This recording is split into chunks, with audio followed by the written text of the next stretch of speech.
बच्चों, मैं दीनदयाल शर्मा आज आपके मध्य एक नए बिंदु के साथ उपस्थित हुआ हूँ। बच्चों, आज हम कारक प्रकरण के अंतर्गत तृतीय विभक्ति करण कारक का अध्ययन प्रारंभ करेंगे। बच्चों, जो हमारा आज का बिंदु है वह है तृतीय विभक्ति करण कारक। इसमें सर्वप्रथम हमारा पहला बिंदु है साधकतम करणम। अब साधकतम करणम का तात्पर्य होता है कि बच्चों, जो हमारा साधन होता है जिसकी हम सहायता लेते हैं और जिसकी सहायता से हम कार्य करते हैं उसमें तृतीय विभक्ति होती है। ठीक है बच्चों, तो वो होता है साधकता, मतलब साधन। जिस साधन से हम कार्य कर रहे हैं उसमें तृतीय विभक्ति होती है। किसके योग में होती है? कर्तृ तृतीयो, कर्तृकरणयो तृतीया, कर्तृ करणयो तृतीया के योग में तृतीय विभक्ति करण कारक होता है। इसी प्रकार क्रिया की सिद्धि में जो सर्वाधिक सहायक होता है, मतलब क्रिया को सिद्ध करने में जो सर्वाधिक सहायक होता है, हम जो क्रिया कर रहे हैं उस क्रिया को करने में जो सर्वाधिक सहायक होता है उसमें करण कारक होता है। उस कारक की करण संज्ञा होती है। उस कारक की क्या होती है बच्चों? करण संज्ञा होती है। और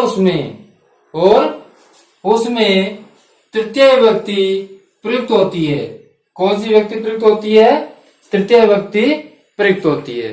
आपके समझ में आ गया बच्चों कि तृतीय विभक्ति का तात्पर्य है साधकतम करणम, मतलब जिससे हम कार्य को सिद्ध कर रहे हैं उसके अंतर्गत तृतीय विभक्ति होती है। कर्तृकरणयो तृतीया, इससे जो क्रिया का जो सहायक है, क्रिया की जो सर्वाधिक सहायक साधन है या सहायक है उसमें तृतीय विभक्ति होती है। जैसे कि हम उदाहरण पर चलते हैं कि जागृति कलमेन लिखती, जागृति कलम से लिखती है। अब देखिए क्रिया का सबसे सहायक क्या है? कलम। क्रिया का सबसे सहायक क्या है? कलम है। कि जागृति किससे लिखती है? कलम से लिखती है। तो कलम इसका साधन है, लिखने का क्या है? साधन है। तो कलमेन शब्द में तृतीय विभक्ति होती है। अब हम इसका कारण व विभक्ति बताएंगे, क्योंकि हमारी परीक्षा के अंतर्गत इस प्रकार का वाक्य आता है और उस वाक्य का हम कारण व विभक्ति बताते हैं। तो बच्चों, कारण विभक्ति। अब हम कारण विभक्ति में क्या लिखेंगे? कर्तृ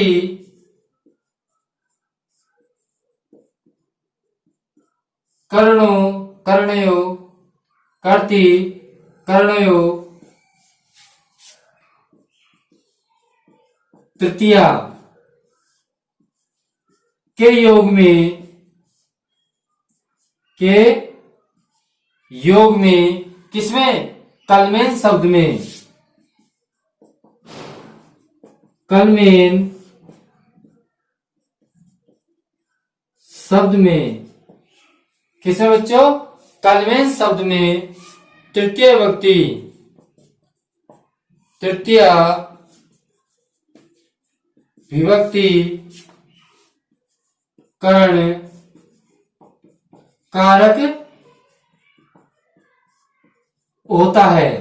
ठीक है, तो इसी प्रकार हम दूसरा एक वाक्य और लेते हैं, जैसे कि राम दुग्धेन,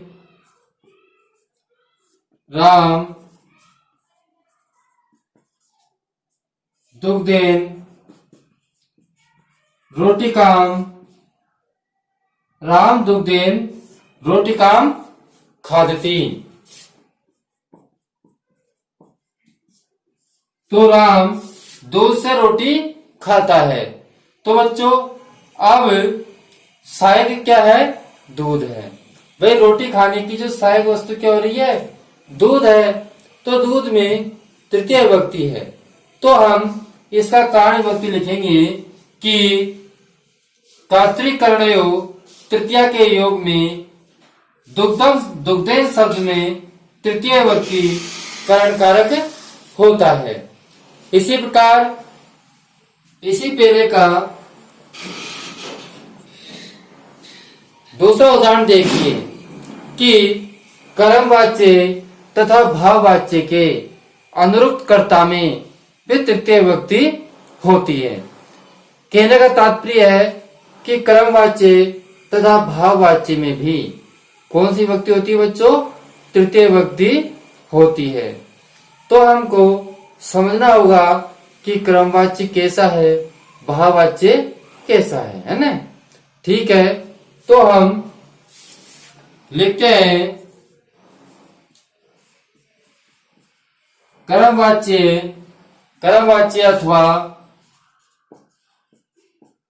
अथवा भाववाच्य के अनुरुक्त कर्ता में, भाववाच्य के अनुरुक्त कर्ता में भी तृतीय विभक्ति, कौन सी विभक्ति बच्चों? तृतीय विभक्ति होती है। कौन सी विभक्ति होती है? तृतीय विभक्ति होती है। जैसे कि हम उदाहरण लिख सकते हैं, रामेण लेखम लिख्यते। रामेण लेखम लिख्यते। रामेण लेखे लिख्यते। अब इसमें कौन सा वाच्य बच्चों? ये क्रमवाच्य। कौन सा वाच्य है? क्रमवाच्य। क्रमवाच्य क्यों है? क्योंकि इसके अंतर्गत क्या है? लेख शब्द क्या है? कर्म है। जिसमें कर्म में प्रथम विभक्ति होती है वो कर्मवाच्य है, और भाववाच्य के अंतर्गत कर्म नहीं होता है। ठीक है बच्चों, इसके अंदर कर्म है इसलिए कर्मवाच्य है, और कर्मवाच्य में कर्ता में तृतीय विभक्ति होती है, और कर्ता में तृतीय विभक्ति, कर्म में प्रथमा, और कर्ता के अनुसार क्रिया होती है। ठीक है, अब हम इसका कारण विभक्ति लिखेंगे। तो कारण विभक्ति में क्या लिखेंगे? कर्मवाच्य के योग में। कर्मवाच्य के योग में किसके योग में बच्चों? कर्मवाच्य के योग में। कर्म वाच्य के योग में। कर्मवाच्य के योग में रामेण शब्द में। किसमें? रामेण शब्द में तृतीय विभक्ति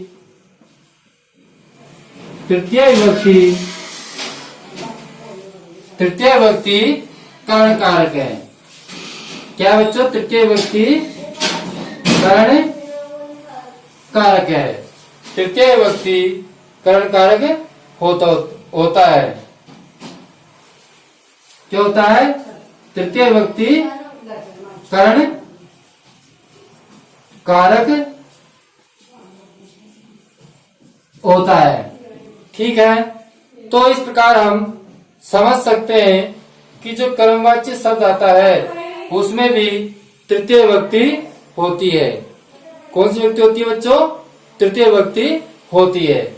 इसी प्रकार अगला उदाहरण देखिए। अगला उदाहरण देख लीजिए बच्चों। भाववाच्य का एक उदाहरण ध्यान से देखें। जैसे कि तेन हस्यते। तेन हस्यते, ये किसका है? भाववाच्य का है, इसमें कर्म नहीं है, तो ये भाववाच्य का है। किसका है?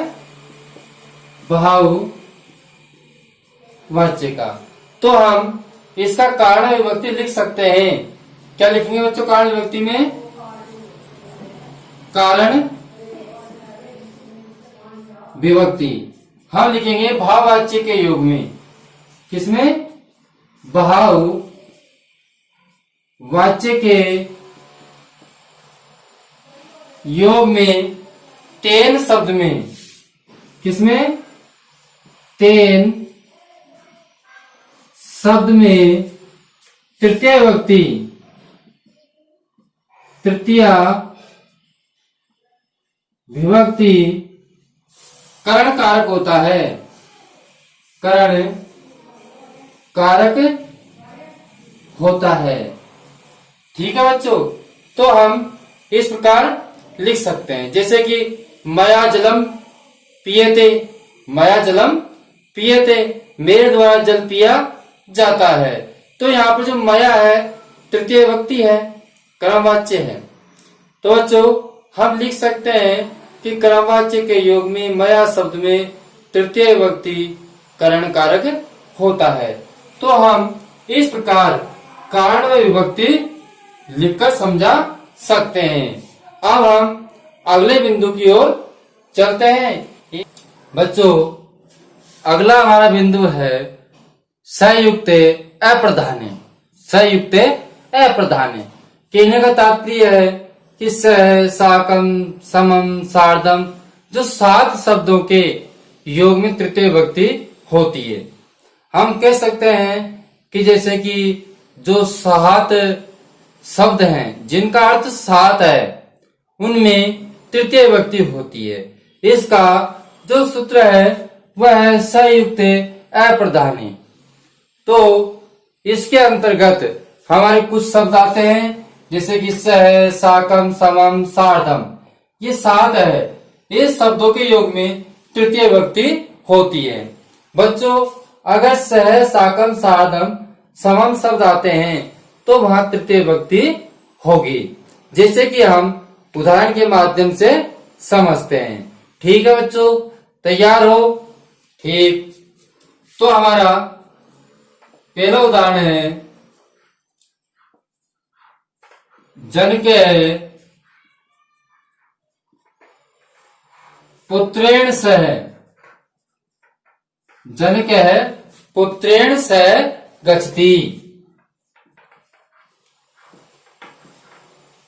ठीक है बच्चों, तो यहाँ पर जो स शब्द आया है तो स के कारण पुत्रेण शब्द में तृतीय विभक्ति हुई है। किसके कारण हुई है? स के कारण पुत्रेण शब्द में तृतीय विभक्ति हुई है। तो हमको इसी को ही कारण विभक्ति में बताना है। ठीक है, तो हम कारण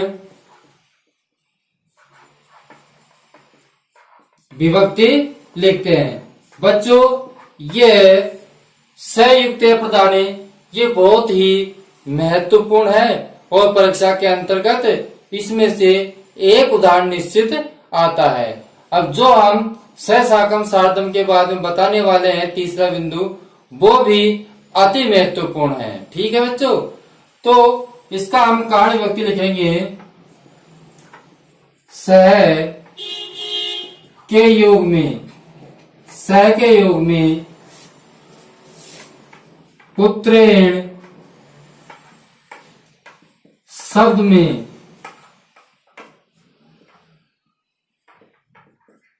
तृतीय विभक्ति, तृतीय विभक्ति करण कारक होता है। तृतीय विभक्ति करण कारक होता है। ठीक है बच्चों, इसी प्रकार अगला उदाहरण देखिए। सीता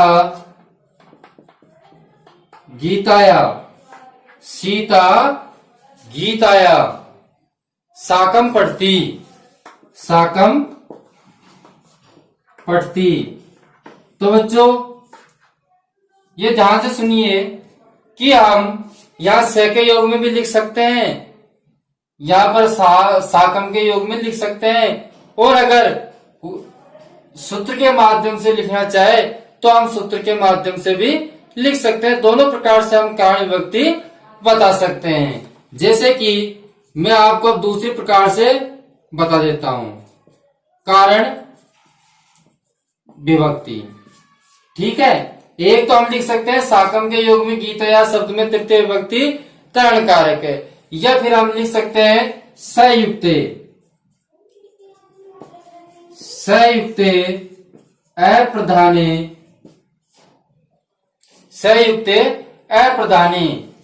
के योग में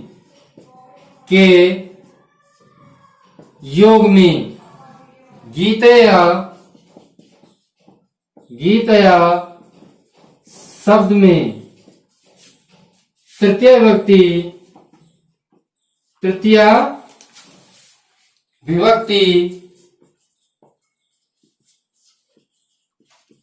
करण कारक है।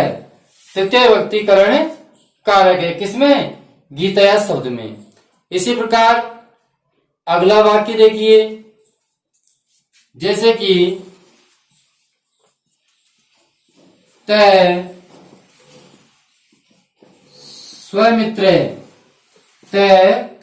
स्वमित्रे सार्धम क्रीडन्ति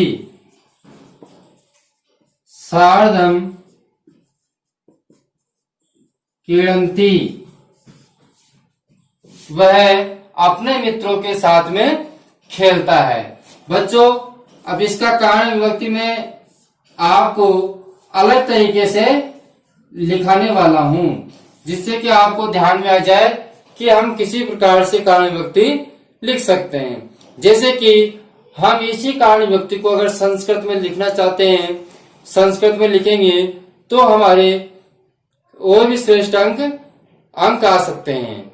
तो हमको संस्कृत में कैसा लिखना है, बहुत ही आसान है। हमारे किसके योग में है? सार्धम के योग में। तो हम लिख सकते हैं सार्धम योगे, मतलब सार्धम के योग में। किसमें? स्वमित्रे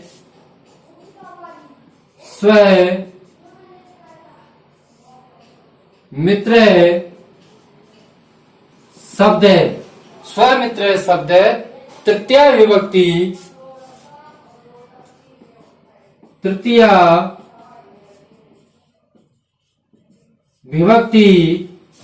करण कारक है, अस्ति, करण कारक है। ठीक है, तो हम इसे संस्कृत में लिख देंगे। कहने का तात्पर्य हमारा संस्कृत में लिखना भी इतना कठिन नहीं है। ठीक है बच्चों, समझ में आ गया?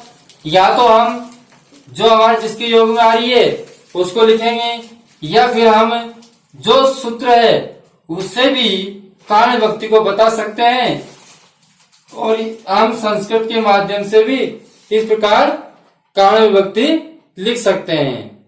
ठीक है, अब हम अगले बिंदु की ओर बढ़ते हैं। येनांग विकार। कहने का तात्पर्य है कि जिस अंग विकार में तृतीय विभक्ति होती है, मतलब जिस अंग में क्या होता है? विकार होता है। जिस अंग में विकार होता है या विकृत अंग होता है उसमें तृतीय विभक्ति होती है। बच्चों, इसका अध्ययन करने से पूर्व जिन्होंने अभी तक हमारे वीडियो को लाइक नहीं किया है तो वीडियो को जरूर लाइक करें। जिन्होंने चैनल को लाल बटन दबा के सब्सक्राइब नहीं किया है वह नीचे दिए गए सब्सक्राइब बटन को जरूर दबाएं। ठीक है बच्चों, अब हम अगला बिंदु पढ़ते हैं, येनांग विकार। कहने का तात्पर्य है जिस विकार युक्त अंग से शरीर में विकार दिखलाई देता है, जिस विकार युक्त अंग से शरीर में, शरीर में विकार दिखलाई देता है, उस विकट अंगवाचक में तृतीय विभक्ति प्रयुक्त होती है। उसमें कौन सी विभक्ति होती है बच्चों? तृतीय विभक्ति होती है।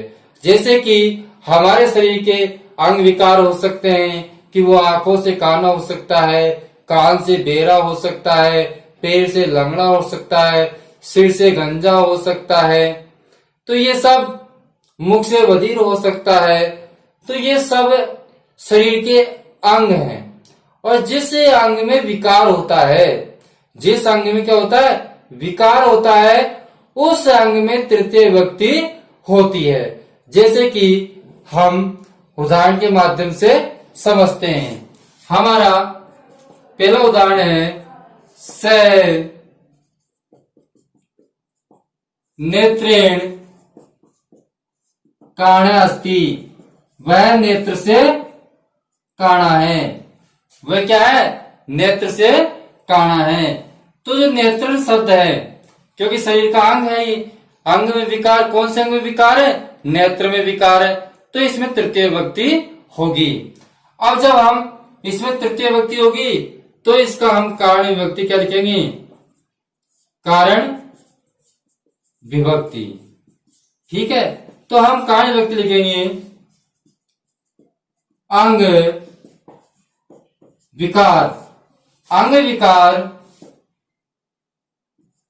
के योग में, अंग विकार के योग में किसमें? नेत्रेण शब्द में। किसमें बच्चों? नेत्रेण शब्द में। नेत्रेण शब्द में तृतीय विभक्ति, नेत्रेण शब्द में तृतीय विभक्ति करण कारक है। नेत्रेण शब्द में तृतीय विभक्ति करण कारक है। हम इस प्रकार इसका कारण विभक्ति लिख सकते हैं। जैसे कि अगला उदाहरण देखिए, बालक है, बालक है कर्णेन क्या है? बधिर। बालक है कर्णेन बधिर वर्तते, बधिर वर्तते। बालक कान से बेरा है, बालक कान से बेरा है। ठीक है, तो हम इसमें लिख सकते हैं कैसे? अंग विकार के योग में कर्णेन शब्द में तृतीय विभक्ति करण कारक होता है। या हम सूत्र को भी लिखकर लिख सकते हैं, जैसे कि मैं आपको बता दूं, कारण विभक्ति। जैसा आप लिखना चाहो वैसा आप लिख सकते हैं। पहले उदाहरण की तरह लिख सकते हैं और दूसरा उदाहरण में आपको बता देता हूं, वैसा भी आप लिख सकते हैं। ये ना अंग विकार, ये ना अंग विकार के योग में, के योग में कर्णेन, कर्णेन शब्द में तृतीय विभक्ति, कौन सी बच्चों? तृतीय विभक्ति, तृतीय विभक्ति करण कारक है, तृतीय विभक्ति करण कारक है। जैसे अगला उदाहरण है श्रेष्ठी शीर्षा, माने सिर से। श्रेष्ठी शीर्षा क्या है? खलवाटे विद्यते या खलवाटे अस्ति, खलवाटे है अस्ति, है ना? तो सेठ सिर से गंजा है। तो बच्चों हम इसमें लिखेंगे कि अंग विकार के योग में शीर्षा शब्द में तृतीय विभक्ति करण कारक होता है। या संस्कृत में लिखना चाहेंगे तो हम लिख सकते हैं। कैसे लिखेंगे? अंग विकार योगे शीर्षा शब्द है, तृतीय विभक्ति करण कारक है अस्ति। ठीक है बच्चों, तो इसको आपको हल करना है। एक उदाहरण देता हूं मैं आपको, इसको हल करना है आपको। साधु पादेन खंजे, साधु पादेन खंजे अस्ति।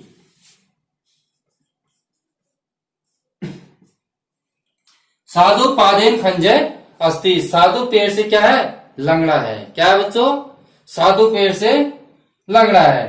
तो क्या करेंगे इसका हम, अंग विकार के योग में पादेन शब्द में तृतीय व्यक्ति करण कारक होता है। ठीक है बच्चों, तो आपके आज का वीडियो हमारा आपको पसंद आया होगा, तो निश्चित ही आप हमारे वीडियो को जरूर लाइक करें। जिसने चैनल को अभी तक सब्सक्राइब नहीं किया है वो चैनल को जरूर सब्सक्राइब करें, जिससे कि पिछले व आने वाले वीडियो निरंतर उन्हें प्राप्त हो सके। अब हम आपसे अगले वीडियो में फिर मिलेंगे, जब तक के लिए हम आपसे विदा मांगते हैं। धन्यवाद।